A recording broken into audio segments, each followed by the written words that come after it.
cukup memorable karena menurutku udah modalnya banyak, motif yang diminta itu sulit, nggak ada konfirmasi apa-apa, tiba-tiba hilang gitu.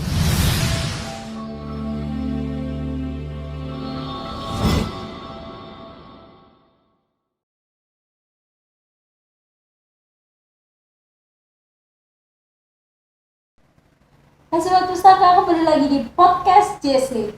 Tetap bersama saya Yolanda Maharani. Di podcast kali ini kita kembali dengan bisa dibilang pekerjaan dan komunitas yang menarik. Kali ini pasti kalian melihat kan apa yang berbeda dari saya. Ya, benar sekali.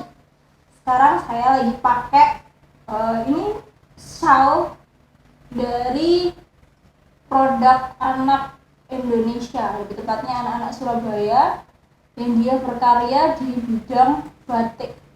Rangkah kan, maksudnya anak zaman sekarang itu kan biasanya kan yang trendy itu baju-baju yang bermerek gitu kan, tapi ini dia salah satu anak Surabaya yang melestarikan budaya-budaya bangsa. Sekarang dia sudah ada di samping saya. Sebelah saya ini ada Mbak Desi Kartika Pratiwi, benar Mbak ya?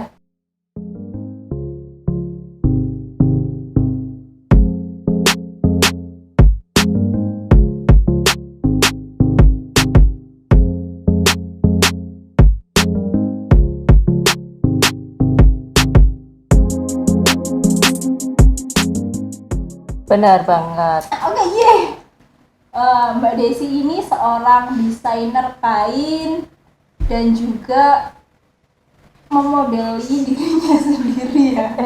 Iya, apapun sih dilakukan ya. Apapun ya, harus multi talent gitu ya zaman sekarang ya. Benar banget, karena cewek kalau nggak bisa multi talent itu kayaknya kayak ada yang kurang gitu. Oh gitu ya, semuanya Iya. harus bisa diambil gitu kan. Betul banget. Oke, Mbak Desi ini bisa dibilang melestarikan budaya bangsa ya, dengan menjadi seorang desainer kain. Ya, bisa dibilang begitu, karena kan kain itu sebenarnya di semua bangsa itu ada ya, Oke. nggak cuma di Indonesia aja. Tapi kenapa batik akhirnya jadi punyanya Indonesia itu ya karena batik itu dipakai mulai dari orang yang baru lahir sampai orang itu meninggal itu pakai batik. Di Indonesia sendiri ya. Betul banget. Padahal sebenarnya kalau budaya yang soal batik itu banyak kemiripan di antara negara-negara lain. Apalagi tetap negara-negara yang serumpun sama kita kayak Malaysia, Betul Brunei. banget. Oke. Kenapa sih Mbak, kan kita sebagai kaum milenial nih, kan banyak nih kayak desainer yang lain gitu. Kenapa memilih untuk menjadi desainer kain batik ini sendiri? Pertama, sebenarnya bukan masalah budaya sih kalau aku. Pertama banget, awal banget suka sama batik itu karena kalau di batik kita itu bisa bikin motif sendiri. Oke. Iya. Tujuan utamanya itu biar nggak ada yang ngembarin. Sebegitunya nggak mau digembarin kah atau gimana nih? Iya, kalau aku itu orangnya nggak suka banget digembarin head to toe, ada yang ngembarin itu kalau bisa nggak gitu. Jauh-jauh sama yang namanya tren ibaratnya kayak gitu. Iya, benar banget. Kalau kita bisa punya style sendiri, kenapa enggak gitu kan ya? Jadi kamu melihat aku ya karena aku gitu kan, bukan karena tren-tren yang gitu kan. Iya, benar banget. Oke. Dari kain-kain batik yang udah Mbak Desi desain, Ya. sudah tersebar di mana atau udah punya merek enggak sih? Kalau untuk batik jumputan itu sendiri udah ada ini yang sudah ada di sini. Sudah, dan salah satunya yang saya pakai ini. Iya, itu namanya Edshawl, bisa didapat untuk saat ini ya secara offline itu di Cenderamata by House of Sampurna. Oke, bagi kalian yang mau dapet nih kayak saya ini bisa langsung ke House of Sampurna ya? Iya, benar banget. Kalau selain itu bisa melalui sosmed sosmed pribadi saya sendiri. Bisa disebutkan nanti biar dicantumkan, biar editor saya ini ada kerjaan gitu ya. Iya. Silakan follow Instagram saya di @dartcafe. Oke. Nanti Pak editor bisa dicantumkan di bawah ya. Oke Mbak Desi. Kenapa sih memilih untuk mendesain ini? dari yang jumputan tadi kan, dari bentuk batik ini kan banyak ya. Iya benar. Ada yang batik parang kalau nggak salah ya, terus Iya. batik kayak gitu. Kenapa memilih untuk model yang seperti ini gitu? Kalau sebenarnya ya, Mm. jumputan itu nggak termasuk batik, tapi kebanyakan disebut sebagai batik. Mm-mm. Begitu. Di Karena masyarakat awamnya. masyarakat seperti saya ya, mungkin ya, Iya. sama-sama dicelupin ke warna gitu kan. Iya, Kain benar dicelupin banget. gitu. Iya, kalau batik parang itu kan batik yang dipakai canting tulis. Mm-mm. Dan biasanya itu identik dengan orang-orang yang sepuh, terus kemudian acara-acara yang terlalu formal. Nah, sedangkan kalau jumputan itu kan bisa dipakai di semua acara dan itu fleksibel, mau yang masih bayi, masih baru belajar jalan, sampai yang sudah nenek kakek itu oke banget, masih Oke. masuk di semua usia. Gitu sih. Jadi karena dia bisa available buat anak-anak muda juga gitu ya. Betul banget. Oke. Untuk pengorderan batik ini selain lewat sosmed nih, Iya. udah pernah diorder sama siapa dan berapa banyak sih, Mbak? Kalau di order secara khusus ada beberapa, khususnya kayak kemarin waktu 2018 itu saya Oke. buat untuk pameran di Jakarta. Iya. Ya, itu ada kita bikin jumputan, panjangnya itu 30 meter tanpa putus. Oke, 30 Iya. meter nih. Coba sahabat kita bayangin 30 meter. Itu dikerjainnya berapa lama? Dikerjainnya cuma 2 hari 2 malam doang. Berdua saja. Oh, itu saya kira sendiri. Iya. Tapi itu cuma 2 orang aja. Iya, cuma 2 orang. 30 meter dalam 2 hari dan cuma dikerjakan 2 orang. Iya, betul Ini banget. untuk apa nih? Kok Itu sampai untuk segitunya? pameran, untuk dekorasi pameran di Jakarta. Pameran apa kalau bisa disebut? Nah, itu kalau nggak salah sih pameran wastra Indonesia gitu. Oke, di pameran itu ya. Iya, Dipesan secara khusus. iya betul banget. Untuk penjualan perpisnya nih, Mbak Desi pernah dapat orderan berapa atau enggak per bulan minimal dapat orderan berapa sih? Kalau per bulan itu nggak tentu ya, karena ini tuh sebenarnya based on hobi aja sih. Kalau ada yang mau pesen silahkan gitu. Tapi kalau orderan yang paling banyak di standar orderan biasanya ya 50 sampai 100 piece itu. 50 sampai 100 piece. Iya, biasanya Standar. untuk buah tangan gitu sih. Oke. Untuk bentuknya sendiri, selain shawl sendiri, ini biasanya Mbak Desi membuatnya itu apa? Banyak Apa? banyak banget, mulai dari ini kan shawl itu udah ada beberapa ukuran, ada yang panjang, ada yang pendek. Ini termasuk ya? Itu yang pendek. Yang pendek ya? Iya, kalau yang panjang itu bisa dilipat 2 kali gitu. Oh, Jadi oke. untuk pakai shawl itu kan ikatannya beda-beda ya. Ada yang dilipat Iya, dua, betul. terus dilingkarin gitu kan. Iya, macam-macam kayak yang mbak-mbak yang ada di pesawat gitu. Iya. Ada ya juga yang square, bisa buat hijab, bisa buat scarf aja gitu. Ada yang panjangnya 2 meter, itu biasanya buat bahan baju gitu. Oke. Dan bisa juga pesan baju jadi. Bisa juga pesan baju jadi. Iya, Selain baju sama shawl ada harus sesuai kayak kita harus pesan dulu baru disediain model itu atau gimana? Selain baju sama shawl. Selain baju sama shawl, silahkan order sesuai keinginan masing-masing. Jadi mau pakai model apa, warnanya apa aja, mau yang motifnya di sebelah mana, itu based on si pemesan. Pesannya gitu. Seumpama ya. Kalau ada orang yang kayak sepatu, tas, topi gitu, bisa nggak sih? Bisa banget. Selama itu bahannya masih kain ya. Kalau untuk pakai bahan kulit kita belum bisa. Oke, jadi kayak kanvas gitu masih Iya, bisa betul ya? banget. Masih bisa. Oke. Bisa banget. Jadi untuk kita sekarang ngomongin harganya. Untuk harga sendiri, range-nya untuk pemesanan itu berapa sampai berapa? Kalau untuk shawl dulu nih, Kalau untuk shawl 35.000 itu. Start from. yang ini Iya, itu yang belum di finishing. ya, ini sekitar 35.000 Iya, sampai up to sekian. up to something gitu ya. Iya, betul banget. Untuk baju yang contohnya bisa seperti yang dipakai Mbak Desi itu, Kalau untuk baju karena ada biaya jahit juga, kita start from 200.000. ya berarti sih untuk sesuatu yang kalian nggak bakalan dikembarin sama siapapun gitu kan ya. Iya, bener banget. Soalnya ini satu motif itu cuma kita buat satu aja. Bisa dibilang ini nanti kalau kalian pesen itu unlimited. Bener nggak sih? Sesuatu yang unlimited kan biasanya harganya mahal-mahal ya. Iya, bener banget. Oke. Selain ini nanti nih kedepannya ada nggak sih untuk Mbak Desi sendiri mungkin mau mengembangin lagi gitu untuk Edsel ya namanya? Iya, Edsel. Kalau untuk yang udah jalan ya, kalau untuk yang udah jalan itu di beberapa jenis kain, kan nggak semua jenis kain itu bisa dibatik ya, bisa dicanting. Itu ada kayak shawl sutra sama yang satu lagi itu katun primisima, itu kita combine sama batik tulis. Gitu. Jadi kedepannya mau nge-combine Iya, untuk ini jumput ini iya sama batik tulis. teknik yang lainnya. Oke, itu masih dalam persiapan gitu ya? Iya, masih diuji coba. Nanti mungkin bisa untuk update-annya kalian bisa langsung cek ke Instagramnya Mbak Desi di Bener. Dark Cafe. Iya, benar. Oke. Tadi saya sempat nyebut nama mereknya nih, Iya. Edsel. Edsel. Kenapa memilih untuk namanya Edsel? Karena kenapa Edsel? Edsel itu terdiri dari dua kata, ed sama shal. Ed itu pendekannya dari etnik. Oh, Jadi ethnic shawl gitu. Penekanannya ada di situ. ethnic shawl ini literally dari Mbak Desi sendiri atau dibangun oleh beberapa orang? Kalau untuk shawl itu aku sendiri. Oh, sendiri Iya. ya.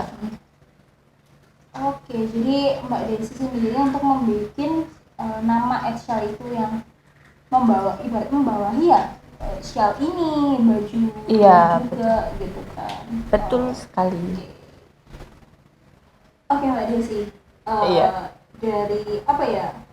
Kan membuat batik jumput ini kan nggak mudah ya. Prosesnya harus mulai proses gitu kan. Ada yang Benar harus banget. dari motong kainnya, dari ngukur segala macam, terus celup-celup warnanya gitu kan.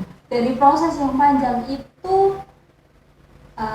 pemesannya itu ada yang apa ya bisa dibilang ya nakal atau apa gitu loh sampai membuat kecewa gitu. Pernah nggak sih kayak semua mereka pesen tapi nggak diambil atau pesanannya udah jadi tapi tiba-tiba cancel? Kalau kayak gitu sih sebenarnya itu hal yang lumrah ya. Kalau untuk di dunia usaha. Yang pernah itu ini cukup memorable karena menurutku udah modalnya banyak. Motif yang diminta itu sulit. Nggak ada konfirmasi apa-apa, tiba-tiba hilang. Gitu. Tapi kembali lagi, karena aku itu orangnya yang kita kalau ada orang di cancel apa pesanannya itu kan biasanya marah, kecewa gitu kan ya. Tapi ada satu sisi di dalam hatiku itu yang berkata it's okay gitu kan. Karena kain itu makin lama, makin kita simpan, makin dia itu nggak ada kembarannya di mana-mana. Ketika kita suatu saat kita keluarkan di waktu yang tepat, dia itu bisa jadi sesuatu yang mahal. Gitu. Jadi nggak terlalu ibaratnya nggak terlalu sakit hati gitu ya? Iya bener banget. Ya mungkin sakit hati, tapi itu hanya sebentar. Dan itu bisa jadi kenangan kita gitu loh. Gitu. Jadi ya semoga pengusaha-pengusaha muda yang sama-sama bergerak di bidang seni, di bidang budaya yang memang prosesnya itu panjang, ya kalian itu harus bisa menghargai karya kalian sendiri gitu. Jangan sampai kalian itu hanya menghargai tanpa memberikan nilai atau value gitu sih. Jadi meskipun ya udah nggak apa-apa disimpan aja dulu, nanti kan juga pasti apa ya ibaratnya ya laku pada waktunya gitu ya. Iya bisa jadi kayak gitu sih. Cuman yang memang karena kain itu nggak ada matinya, nggak ada habisnya. Kalau kita nih yang bergerak di batik itu semakin lama itu kain jadi koleksi, semakin jarang itu kain ditemukan motifnya, itu semakin mahal. Iya, semakin langka, semakin mahal, semakin punya histori, semakin mahal. Gitu. Oke, jadi kalau buat mungkin ada yang pernah cancel nih terus nonton nih apa bisa bilang bisa disampaikan? Iya. Saya berterima kasih sekali karena sudah di cancel. Kalau waktu itu harganya mungkin sekitar 500.000 ya. Kemudian aku 1 juta, terima kasih sekali. Ya Allah, Anda akan menyesal mencancel kain tersebut. Iya sih. pembuatan kain atau mendesain ini sendiri kan pasti sama dengan seni-seni yang lainnya nggak sih? Iya, Kan? kurang lebih. Nah, kalau seni kan menurut saya pribadi adalah sesuatu yang apa ya, tuangan antara logika kita dan perasaan kita gitu kan, dicampur adukan gitu. Ya, Di dunia menulis sendiri, kalau saya pribadi, kalau waktu sedih, senang, apapun lah, sesuatu yang nggak bisa saya ungkapkan dengan kata-kata itu saya tulis, ya kan. Jadi sebuah obat tersendiri. Kalau untuk Mbak Desi nih, yang di dunia desainer atau bisa dibilang melukis, pernah nggak sih ada momen gitu, momen bahagia mungkin atau yang apa ya, sedih banget atau bahagia banget atau lagi falling love gitu, pernah nggak sih dituangin dalam satu desain gitu? Iya, ya memang tidak menampik ya bahwa kita yang udah masuk di dunia seni, dunia sastra dan semacamnya, itu pasti pernah kita menuangkan sesuatu itu dalam karya. Gitu. Ada satu karya itu yang sampai saat ini tuh saya tidak akan pernah menjual itu. Iya, kenapa? Karena itu punya story sendiri untuk saya. Tuh. Ada satu motif yang mungkin itu tidak umum untuk sebuah batik tulis. Itu motifnya kita nggambarin gunung meletus. Kenapa Iya kan? harus gunung? Pasti orang tuh bertanya, kenapa sih harus gunung meletus ya kan? Iya. Gunung meletus dijadiin batik, mau buat apa? Buat pajangan juga aneh, dipakai baju juga gimana gitu kan? Biasanya kan kalau batik tulis nih, paling enggak kan motifnya flora, fauna, Iya, gitu. benar banget. Alam paling mungkin ya, alam yang bagus-bagus lah, yang cantik-cantik Iya, gitu betul. kan. Sedangkan kehancuran alam nih yang iya, kehancuran alam. Iya. Apa yang hancur itu? Ada yang hancur. Jadi sebenarnya itu momen yang sangat pas waktu itu sehingga kepikiran buat bikin. Kenapa momennya pas? Waktu itu emosinya itu emang lagi meledak banget. Setelah sekian lama memupuk emosi, dipupuk. Yang saya yang biasanya orang itu take it easy, ya udahlah, terserah lu lah, itu urusan lu, gitu kan ya kan. Tapi itu tuh ada satu hal yang akhirnya tuh gila, aku nggak bisa lagi gitu kan. Tapi dari batik itu, ya aku tuangkan semua itu emosiku dari mulai caranya nyantingnya, gitu, nggak jelas gitu kan. Iya, pokoknya sekuat emosi, sekuat tenaga, nggak tidur berapa hari untuk menyelesaikan satu itu, akhirnya jadilah itu gunung meletus. Ada cerita yang sangat cukup menarik buat saya. Mungkin nggak menarik bagi orang lain, tapi itu menarik buat saya. Bisa diceritain dikit gak? Oke. Jadi kalau kita dalam berteman ya, dalam berkarya seni, itu kan kita pasti punya idealis masing-masing. Kita nggak mau tuh yang namanya digembarin, ya kan? Idenya kita diambil gitu kan. Meskipun nggak ada di dunia ini yang memang benar-benar baru. Pasti ada inspirasi. Iya, itu ceritanya itu masih kuliah di semester 3 ke 4. Itu kan kita ada tugas yang namanya batik. Itu salah satu mata kuliah. Aku itu udah menyediakan sekitar 4-5 desain untuk di ACC-kan. Dengan beda-beda tema. ACC desain 1 nih. Udah ACC, ada temanku yang ACC juga sama Mirip temanya. temanya. Ya, meskipun setiap orang itu punya karakter masing-masing ya. Oke, aku mundur tuh. Jadi Oke, mundur, diomelin dosen. Kamu itu kenapa sih gitu kan? Terus padahal udah di yang desainnya udah di ACC kan? Iya, udah. Cuma salah satu temen ini yang desainnya Iya, temanya sama gitu kan? Iya. Terus kemudian ACC lagi. Kayaknya Mbak, aku pernah lihat deh kayak gini. Oke, aku mundur lagi. Ketiga kalinya ACC lagi. Kayaknya ini nggak ada deh, nggak mungkin ada. Udah optimis tuh. Pede kan ya? Pede banget, udah. Sama lagi. Oke. Di orang yang sama atau Di orang yang beda. Oke. Di orang yang beda, di angkatan yang berbeda. Aduh, pusing kan? Udah capek nih. Capek, udah gitu waktu itu emang lagi ada masalah kan, masalah pribadi sama orang tua gitu kan. Gimana gitu ya kan? udah ada masalah pribadi, Ya. desain di ACC tapi kembar-kembar mulu ya kan. Terus Rasanya belum kan, lagi beban mahasiswa yang cukup dikenal. hmm, Ya bukan gimana-gimana ya. Sebagai mahasiswa yang cukup dikenal itu bebannya berat banget. Pasti teman-temannya berpikir bahwa, oh Desi, alah dia mau nggak ngumpulin tugas, mau bolos berapa hari juga nilainya tetap A, gitu kan. Padahal oke. mereka itu nggak tahu kita itu nggak tidur, kita itu apa gimana kita kerja keras di luar buat biaya kuliah, gitu kan.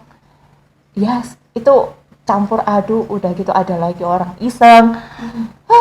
Rasanya itu pengen marah, pengen nangis, tapi ya gimana gitu kan. Terus pada saat apa marah-marahnya saya, aku kan tipe orang yang kalau marah itu suka pergi kemana sendiri, nggak peduli itu di mana, apa mau kemana sendiri sama siapa atau jarak yang segimana pun nggak peduli gitu kan. Jadi Waktu itu lebih memilih untuk menenangkan diri iya sendiri, ya. benar banget, waktu itu tuh pas banget kejadiannya sama erupsinya Bromo. Oh, Mm-mm. Dan dari situ itu aku kepikiran, oh ini loh, gunung meletus itu selama ini itu kan dipandang sebagai sesuatu yang negatif ya, kerusakan alam, tapi mereka itu nggak melihat setelahnya itu seperti apa. padahal waktu gunung meletus itu lahannya waktu udah selesai kan bisa menyuburkan kan katanya. Iya Wah, benar iya, banget. iya. Jadi dari situ aku pikiran bahwa sebenarnya kita itu diberikan emosi, diberikan apa cobaan lah ya. Itu tuh untuk kita lebih kuat, untuk kita menjadi sesuatu yang lebih baru lagi, lebih dari yang sebelumnya lah ya. Untuk menjadi pribadi yang lebih baik lagi. Iya, begitu. Jadi di dalam batik itu tuh aku gambarkan lah gimana prosesnya gunung meletus, mulai dari orang yang ketika kalau di daerah gunung itu kan biasanya ada orang-orang yang melakukan ritual gitu. Terus bagaimana mereka sukacitanya. Terus kemudian gimana ketika gunung itu mau meletus kemudian mengering. Tanah-tanah sekitarnya kan pasti tandus tuh kalau ada gunung yang mau meletus. Terus sampai pada akhirnya apa ada kematian, kemudian kematian lahir lagi. Siklus itu tadi yang ku gambarkan di dalam gunung meletus itu tadi. Dan emosinya itu ada di letusannya itu tadi. Karena apa ya, bertepatan dari tugas yang ACC-nya susah gitu tadi. Iya, Gambar-gambar terus mulu, masalah-masalah, mulu, iya. terus ocehan dari kanan kiri karena apa ya, tuntutan sebagai mahasiswa yang sudah terkenal gitu, tapi padahal mereka nggak tahu kalau aku ini nih buat tugas ini sampai begadang gitu kan. Iya, benar banget. Terkadang emang mereka nggak mikir gitu. Iya, Perjuangan orang itu beda-beda. iya, makanya itu kita nggak bisa ngejudge orang itu hanya dalam satu sisi. Gitu sih. Dan judge book at the cover, bener berarti ya. Iya, benar banget. Tapi kalau aku beli buku tetap lihat cover sih. Kalau covernya nggak menarik, oke lah, gitu. Itu bisa di approve, bisa di enggak ya, berarti don't judge at the cover. Ya, Makanya untuk manusia sendiri nggak bisa sih kalian lihat semua, oh dia enak nih, nggak bisa kan, dia bener nggak sih. Oke Mbak Desi, kita langsung ke pertanyaan selanjutnya nih ya, iya. kayak ujian gitu. Berasa di sidang. Oke, dari Mbak Desi yang sudah apa ya, bergulat nih ya, bisa dibilang bergulat di dunia seni budaya untuk melestarikan batik atau ya seni melukis sendiri di kain gitu kan, melukis di kain sendiri. Iya. Apa sih yang mau Mbak Desi lakukan atau ingin berikan untuk Indonesia atau Jawa Timur itu sendiri? Batik itu makin kesini tergeser ya sama batik-batik printing. Ya emang kita tahu sih harganya emang lebih murah. Mungkin itu memang bisa jadi media untuk apa sekedar mengenalkan, tapi esensi batik itu sendiri kan bukan hanya di motif gitu. Batik itu lebih dari motif itu sendiri. Itu tuh jiwanya orang Indonesia loh. Apalagi khususnya orang Jawa ya. Gitu. Jadi agak miris gitu sih kalau ngelihat orang pakai batik printing. Terus padahal batik cap atau batik tulis itu nggak semahal itu juga gitu.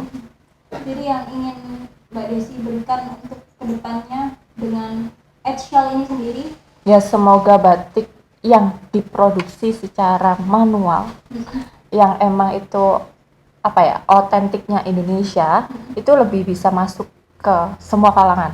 jadi Gitu. berharapnya batik yang dicetak sendiri, motifnya dibuat sendiri, Iya, dan mungkin sesama desainer seperti Mbak Desi itu bisa masuk ke pasar-pasar menyaingi batik-batik printing gitu ya. iya betul sekali. Jadi buat kalian juga, para sahabat pustaka, bisa dong nanti kedepannya kalian bisa lah membeli produk-produk yang dibuat oleh pengrajin dari batik itu sendiri. Selanjutnya ini untuk terakhir penutupan, apa sih pesan Mbak Desi nih untuk sahabat pustaka? Pesan untuk apa dulu nih? Pesan ya mungkin untuk apa ya, sebagai Mbak Desi, sebagai seorang desainer, sebagai pelestari budaya gitu, apa pesannya untuk anak-anak zaman now? Anak-anak zaman now ini kan kita kenal sebagai anak-anak yang extraordinary gitu ya kan ya, punya pemikiran sendiri, orang-orangnya yang kekeh. Tapi saya yakin kalau mereka itu pasti punya kreativitas, punya apa ya,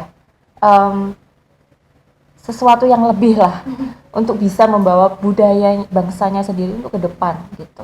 Jadi semoga saja millennials ini bisa memanfaatkan budaya yang sudah ada itu dikembangkan biar bisa masuk ke segmennya mereka begitu. Oh, jadi harapannya juga para milenial atau para sahabat pustaka ini bisa mengembangkan juga atau melestarikan budaya-budaya yang ada gitu kan dengan kreatif mereka yang sekarang gitu ya. Betul sekali. Para sahabat pustaka ini apa ya, budaya itu emang perlu dilestarikan gitu, budaya-budaya kayak gini gitu kan. Banyak budaya-budaya kita itu yang bagus-bagus, yang jangan sampai diklaim negara lain gitu ya kan, kayak pernah yang tahun-tahun lalu Iya. gitu kan. Kita wajib melestarikan budaya kita dan kita wajib untuk menjaga sebagai calon penerus bangsa. Oke sahabat pustaka, mungkin episode podcast kali ini cukup ya sampai sini. Buat kalian yang udah nonton nih sampai sekarang, terima kasih sebesar-besarnya dan jangan lupa saksikan episode-episode podcast selanjutnya. Satu lagi, di pojok kan ya, saya nggak bakalan berhenti buat ingatin kalian nih ya, para penonton, buat klik subscribe di sebelah kanan, juga nyalain loncengnya, terus bisa like, comment, and subscribe. Jangan lupa di follow Instagramnya Mbak Desi buat kalian yang mau lihat updatean kain-kain yang kece parah kayak gini. Oke, di sini saya Yolanda Maharani pamit undur diri, dan di samping saya Desi Kartika. Sampai jumpa di podcast selanjutnya. Bye.